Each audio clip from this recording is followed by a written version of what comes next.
வணக்கம் நண்பா. எல்லா கஷ்டங்களும் தீர்ந்த பிறகுதான் சிரிக்க வேண்டும் என்று நினைத்தால் சாகும் வரை எவராலும் சிரிக்க முடியாது. எனவே கஷ்டத்திலும் சிரிக்க பழகினால் அந்த கஷ்டம் காணாமல் போகும். நம் கையை விட்டு போகும் எதுவும் நம்முடையது அல்ல என்று உணர்ந்தாலே போதும், பாதி துன்பம் விலகும். எல்லோரும் செய்வதையே நீங்களும் செய்ய வேண்டும் என்று அவசியமில்லை.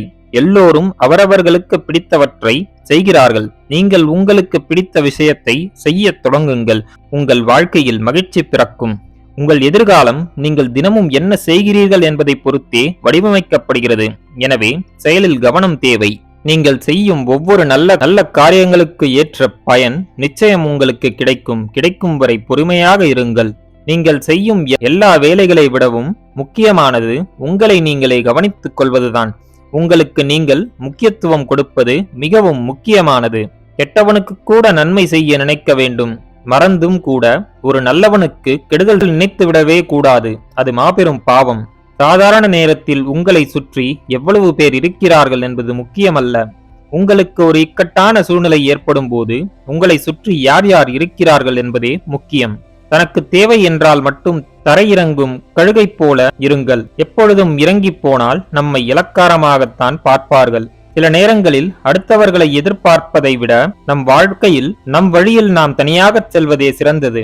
அதுவே உனக்கு சுதந்திர உணர்வை தரும். போதும் என்ற உணர்வு உங்களுக்கு வந்துவிட்டால் கிடைத்ததை ஏற்றுக்கொள்ளும் பக்குவமும் உங்களுக்கு வந்துவிடும். வாழ்க்கையை நிம்மதியாக வாழலாம்.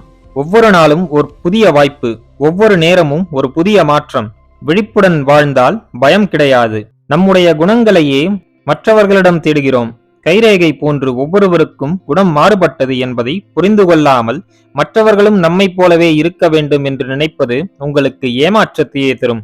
நல்ல சிந்தனையை விதைத்துக் கொண்டே இரு. முளைத்தால் மரம், இல்லையேல் உரம். இரண்டும் நன்மைக்காகவே என்பதை உணருங்கள். நமக்கு வலிப்பது போன்றே மற்றவர்களுக்கும் வலிக்கும் என்ற எண்ணம் இருந்தாலே போதும். துரோகமும் பழிவாங்கும் எண்ணமும் எப்பவுமே நமக்கு ஏற்படாது. ஒருவருடைய மறுபக்கம் தெரியாதவரை அனைவரும் நல்லவர்களே. இக்கட்டான சூழ்நிலையிலேயே ஒருவரின் மறுபக்கம் உனக்கு தெரியும்.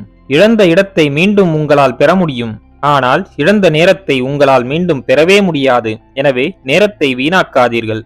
எது வந்தாலும் சமாளிக்க கற்றுக்கொள்ளுங்கள். வாழ்க்கை எந்த தருணத்திலும் திசை மாறக்கூடியதே. அதை உணர்ந்து செயலாற்றுங்கள். உனக்கான இடத்தை யாரும் உன்னிடமிருந்து பறிப்பதில்லை.